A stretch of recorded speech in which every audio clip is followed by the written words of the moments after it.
Voilà, la semaine dernière, nous étions, pour la plupart d'entre nous, à Delle, près de Belfort. Nous avions été invités par cette église et nous avons partagé ce qu'ils appellent un culte de reconnaissance. Et j'espère qu'aujourd'hui, nous sommes aussi les uns et les autres dans la reconnaissance. Nous sommes donc penchés sur un psaume, en particulier le psaume 103, dans lequel David nous invite et s'invite lui-même à louer le Seigneur de tout son cœur en considérant les bienfaits de Dieu. Et David nous montre à travers ce psaume qu'il a des raisons d'être reconnaissant au Seigneur, il a des raisons de remercier Dieu, d'être admiratif de la grandeur, de la bonté, de la fidélité de Dieu, même si dans sa vie, tout n'a pas été facile. Parce que la foi, c'est pas d'être sur un petit nuage en dehors de la vie de tous les jours. Mais on sait que dans la vie, il y a aussi des moments compliqués et difficiles. Mais quand on a la foi, ça fait toute la différence. Et on peut regarder au Seigneur et se confier en lui. Je nous pose la question aux uns et aux autres, est-ce que nous sommes dans la reconnaissance ? Quand on est dans la reconnaissance, cela signifie qu'on a conscience d'avoir reçu, expérimenté, de bénéficier d'une faveur, d'un cadeau, d'une grâce qui impacte nos vies, change nos vies. Et cela nous touche. Cela crée un lien particulier avec la personne qui nous a fait ce cadeau, qui nous a donné ou nous a rendu service. Et donc on est reconnaissant. On a conscience à ce moment-là que la personne n'était pas obligée de le faire, sinon c'est plus un cadeau. Ça signifie qu'elle n'était pas dans l'obligation d'agir en notre faveur, mais que par amour, par sympathie, par générosité, elle a décidé de le faire. C'est exactement ce que Dieu a fait pour nous, hein. Et c'est ce qui nous amène à être particulièrement reconnaissants au Seigneur. On comprend également que si on est reconnaissant, ça veut dire qu'on est joyeux. J'imagine pas qu'on soit reconnaissant en faisant la tête. Ça poserait un problème. Et donc cela va avec le thème de ce matin, puisque depuis quelques semaines, le dimanche matin, nous réfléchissons ensemble à un livre particulier de la Bible, une lettre que l'apôtre Paul a écrite à des amis qui habitent la ville de Philippe. Philippe est la première ville du continent européen à avoir découvert l'Évangile, et on peut appeler cette lettre que Paul a écrite à ses amis qui habitent à Philippe, l'hymne à la joie. Parce que dans cette lettre, Paul invite ses amis chrétiens à se réjouir d'avoir rencontré le Seigneur, d'avoir une espérance, de connaître Dieu. On sait que Paul, qui invite ses amis à se réjouir, il est débordant de reconnaissance, quand bien même il traverse un moment compliqué et difficile dans sa vie, puisque à ce moment-là, l'apôtre Paul est en prison à cause de sa foi, puisque les premiers chrétiens au 1er siècle ont été persécutés à cause de leur foi. C'est en particulier le cas de l'apôtre Paul. Mais il nous invite à nous réjouir en Dieu. Et ce matin, j'aimerais nous inviter également à nous réjouir en Dieu, dans la reconnaissance. C'est ce qui m'a touché quand un voisin est venu s'installer à côté de la maison de mes parents, qu'il vivait sa foi joyeuse. Et je me suis dit, c'est ça la foi ? La foi, elle peut se vivre de cette manière. Ça nous amène au titre de ce matin, peux-tu te réjouir de connaître le Seigneur ? Peux-tu te réjouir de connaître le Seigneur ? Avec un verset, mon bonheur à moi, c'est d'être toujours près de Dieu. Oui, j'ai placé dans le Seigneur, dans l'Éternel, mon sûr refuge, et je raconterai ses œuvres. Quel beau verset, n'est-ce pas ?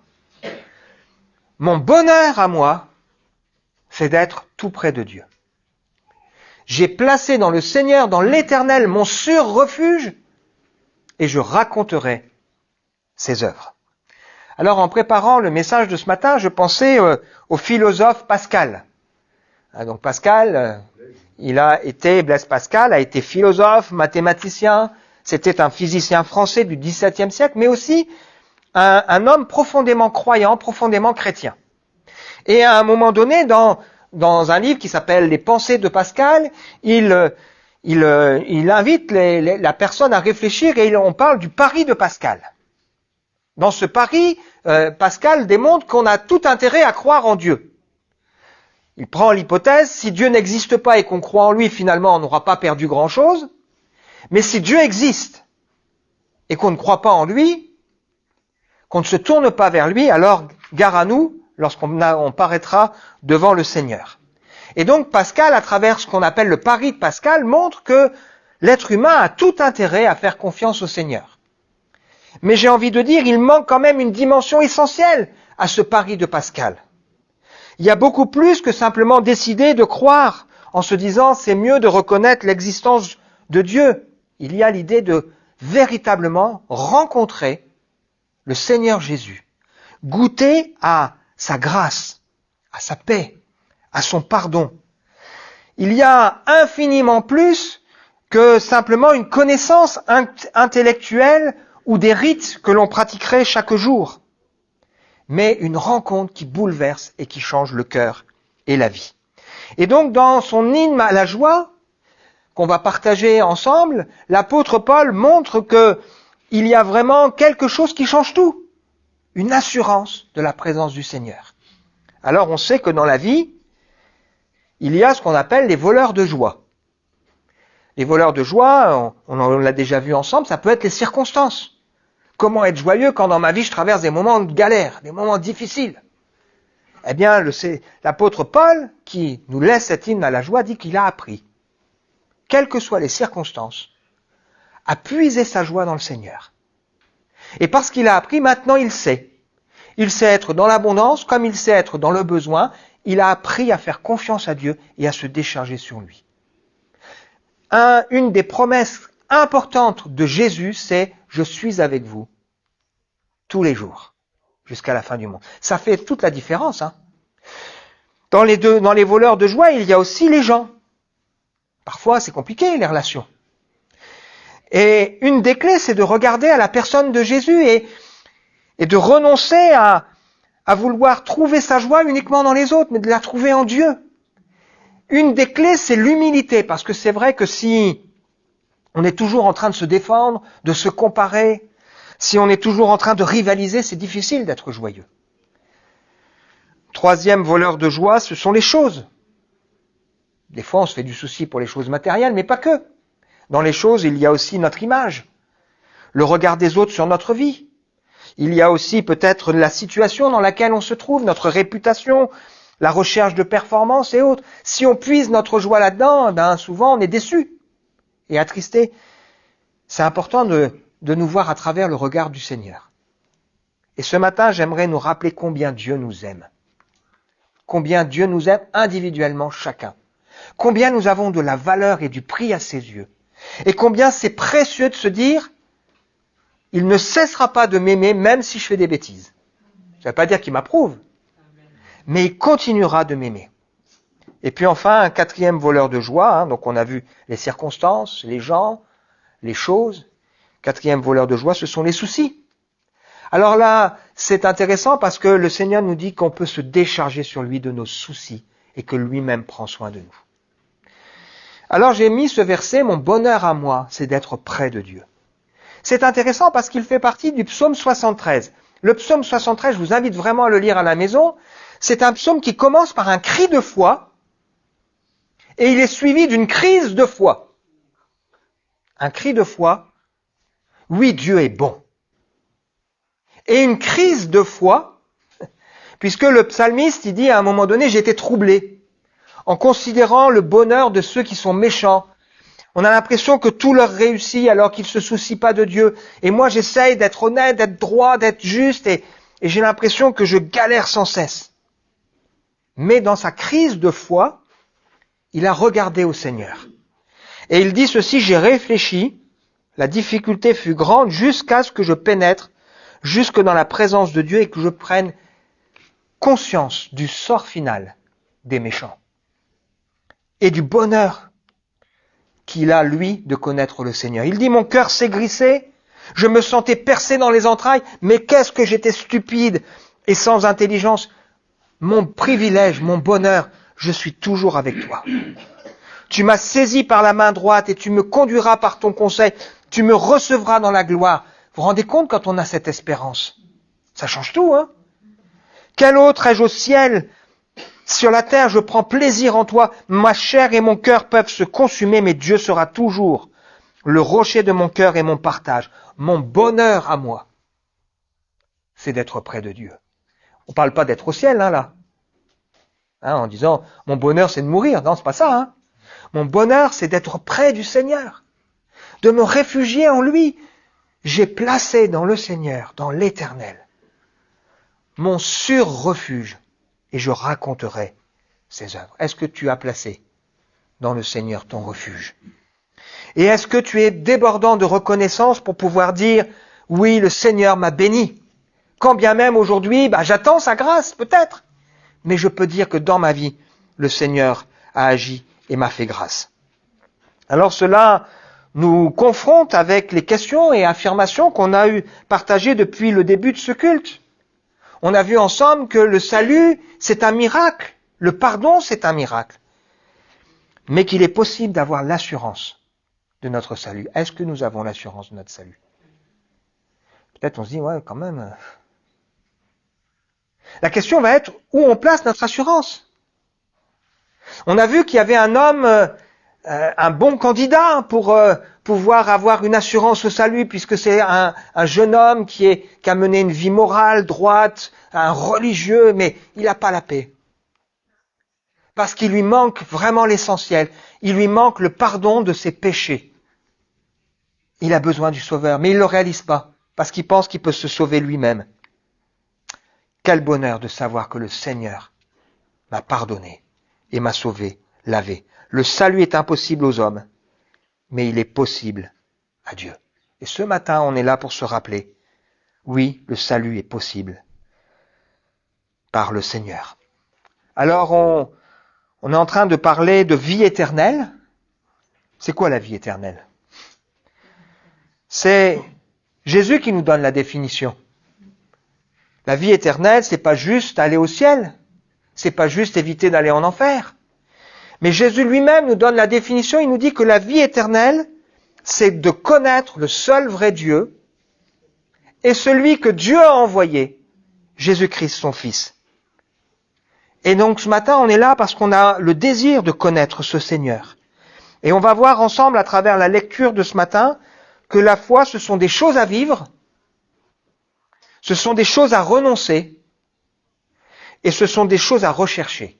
Des choses à vivre, des choses à renoncer, et des choses à rechercher. Et donc on lit le début de ce passage, on est dans la 3e chapitre de la lettre que Paul a écrite aux Philippiens, où il dit ceci, « Enfin mes frères, on pourrait dire mes frères et sœurs, réjouissez-vous de tout ce que le Seigneur est pour vous. Il ne m'en coûte pas de me répéter en vous écrivant, et pour vous, cela ne peut que contribuer à votre sécurité. Prenez garde aux mauvais ouvriers, à ces hommes ignobles. On peut traduire aussi à ces chiens, on verra pourquoi, qui vous poussent à mutiler votre corps. En réalité, c'est nous qui sommes circoncis de la vraie circoncision, puisque nous rendons notre culte à Dieu par son esprit, et que nous mettons notre fierté en Jésus-Christ, au lieu de placer notre confiance dans ce que l'homme produit par lui-même. Tout d'abord, la foi, ce sont des choses à vivre et à expérimenter. La première de ces choses, c'est d'expérimenter le fait d'être réconcilié avec Dieu, à travers Jésus-Christ, qui est venu sur la croix faire quelque part le lien entre l'humanité et son Père. Il était entre ciel et terre pour réconcilier celui qui croit avec le Père. Et quelle grâce quand, après un temps de tension, on peut dire, ça y est, je suis réconcilié. Il y a la paix, on a du plaisir à se voir, on a du plaisir à être ensemble. Eh bien, c'est ce que Dieu veut pour nous. Il veut qu'on soit réconcilié avec lui et qu'on découvre la communion. Se réjouir de savoir que nos vies sont dans ses mains.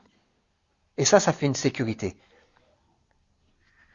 Jésus nous dira ceci, qu'il est le bon berger, qui donne sa vie pour ses brebis, qui connaît ses brebis par leur nom. Ces brebis entendent sa voix, elles le suivent, il leur donne la vie éternelle, comme un cadeau, et elles ne périront jamais. Personne ne pourra les ravir de la main de mon Père. Mon Père qui me les a donnés est plus grand que tous, et personne ne peut les ravir de la main de mon Père. Moi et le Père, nous sommes un.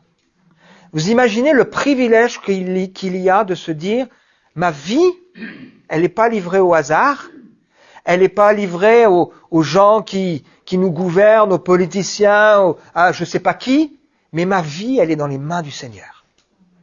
Et personne ne peut m'enlever de la main du Seigneur. Savoir que nous sommes dans le Seigneur, c'est une sécurité, c'est quelque chose qui est salutaire pour nous. De pouvoir dire, je suis sauvé parce que j'ai accepté le Sauveur. Parce que mon salut, il me l'a acquis sur la croix. Ce n'est plus simplement une espérance, c'est une certitude.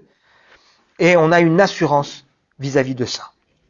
Deuxième chose qu'on voit dans ces choses à vivre, c'est cette assurance, cette paix, cette réjouissance. Quand même, c'est pas rien de pouvoir dire je suis sauvé. Deuxième chose que nous sommes invités à vivre, si nous avons la foi, c'est l'obéissance du cœur.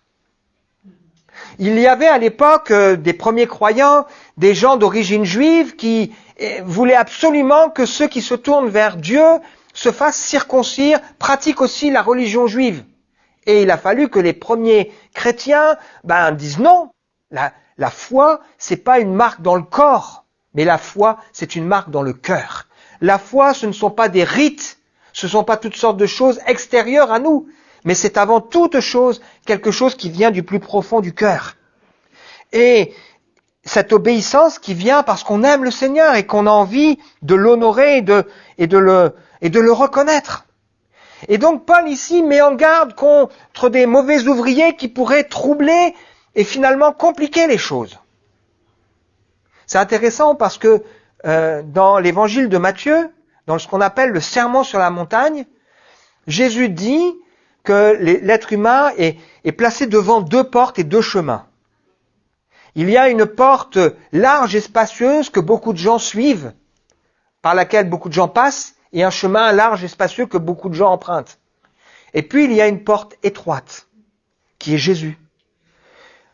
Il faut passer par Jésus pour pouvoir être sauvé. Et un chemin étroit qui est Jésus le chemin, qui est un exemple à suivre, qui nous assure le salut. Et juste après, il met en garde justement contre les faux prophètes, les faux enseignants, qui pourraient, comme des loups ravisseurs, essayer de ravir ceux qui ont mis leur foi simple dans la personne de Jésus, qui ont décidé de passer par la porte. Je te confie ma vie, Seigneur. Et maintenant, je veux vivre comme un chrétien, je veux apprendre à te connaître, à te ressembler et à faire ce que tu attends de moi.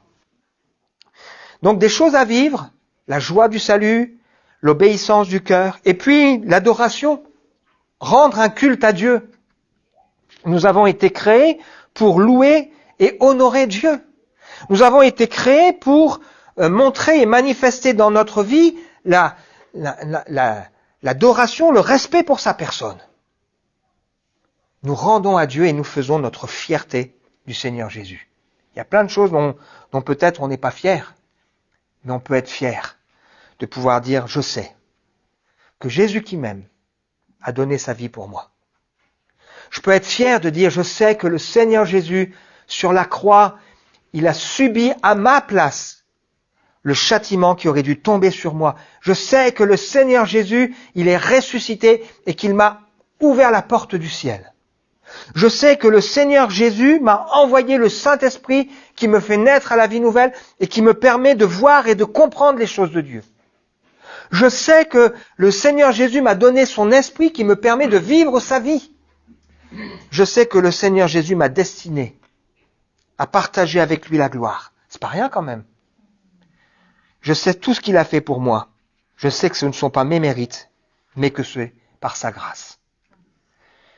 Des choses à vivre, mais aussi des choses à rejeter. La suite du texte. L'histoire de Paul est très intéressante. Il dit ceci, je pourrais moi aussi placer ma confiance dans ce qui vient de l'homme. Si quelqu'un croit pouvoir se confier en ce qui vient de l'homme, je le puis bien davantage. j'ai été circoncis le 8e jour.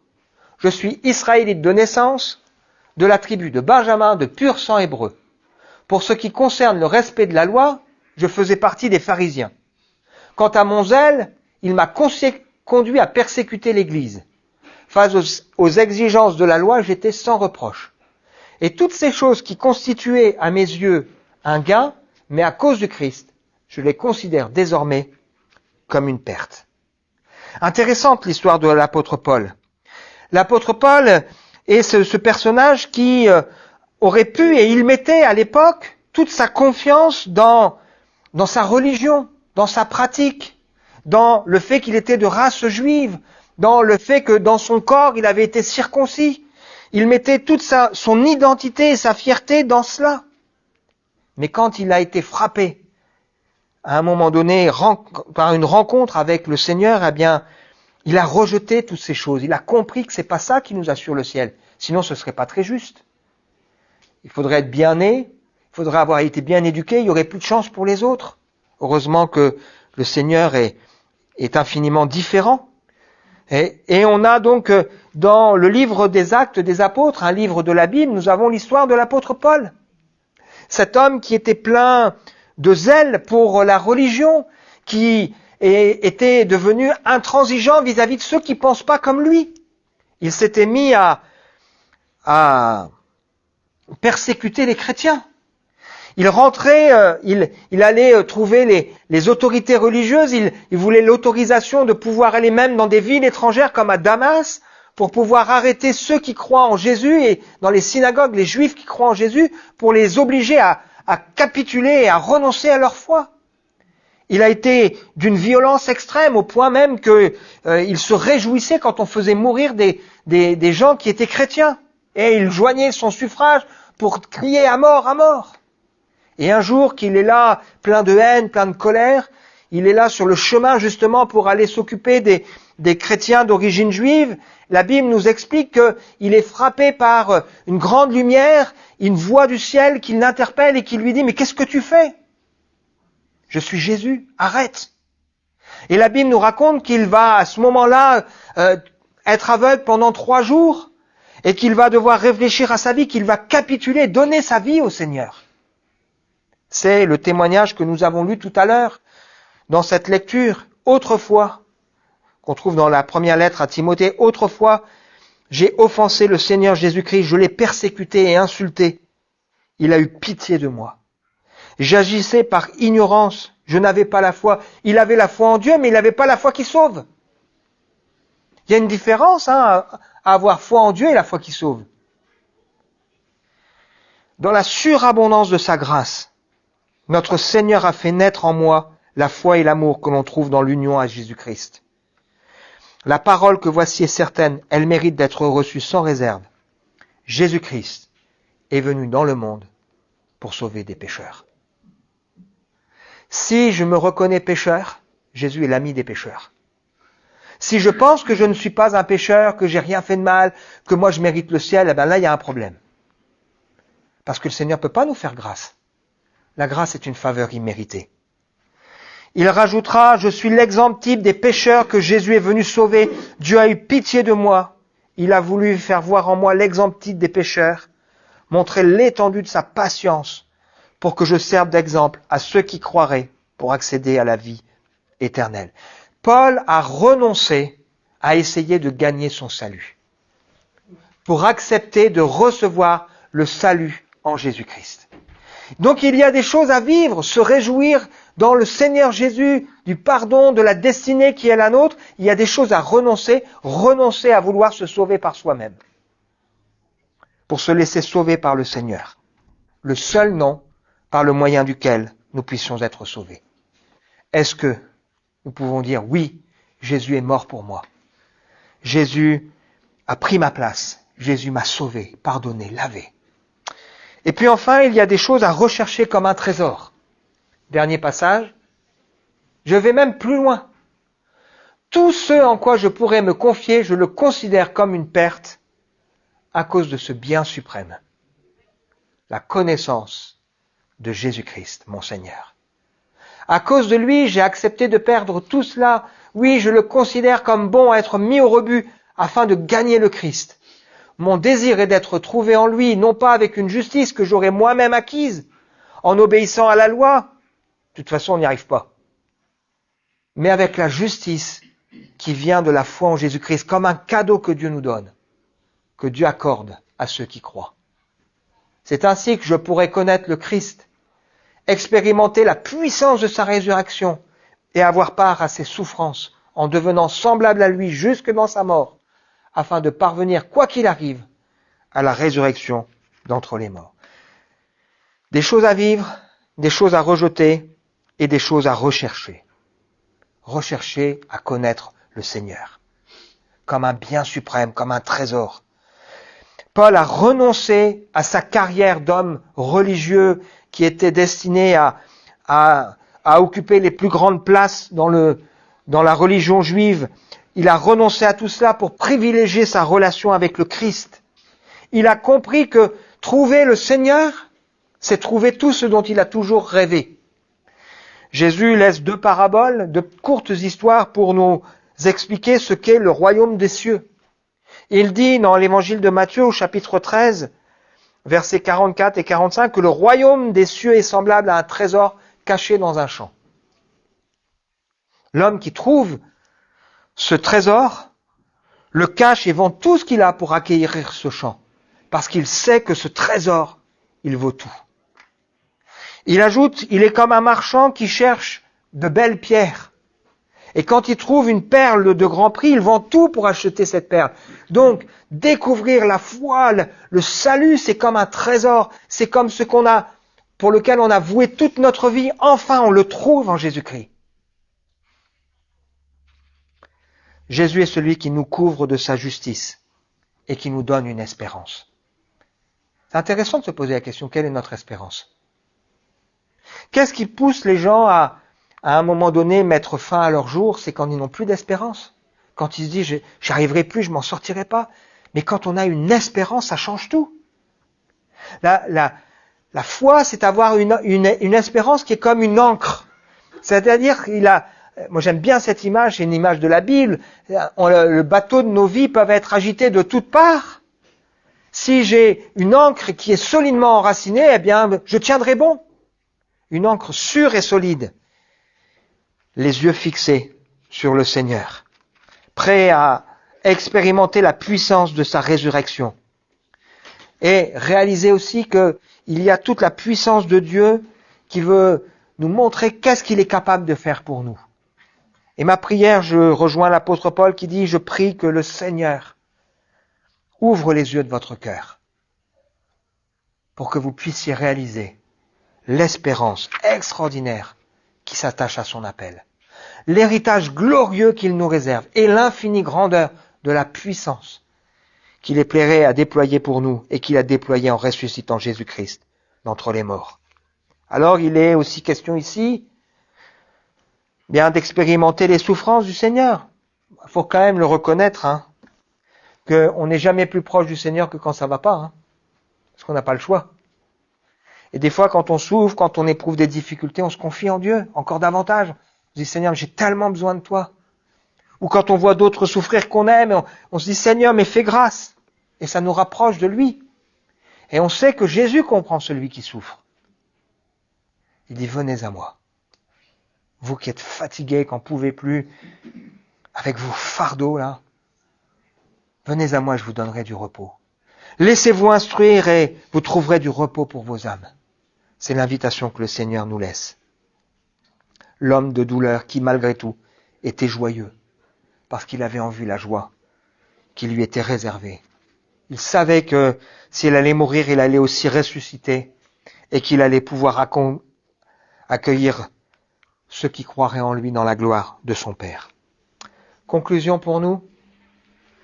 On a déjà vu à travers cette hymne à la joie combien c'est difficile d'être dans la joie si nos cœurs sont vides et si on ne sait pas où puiser.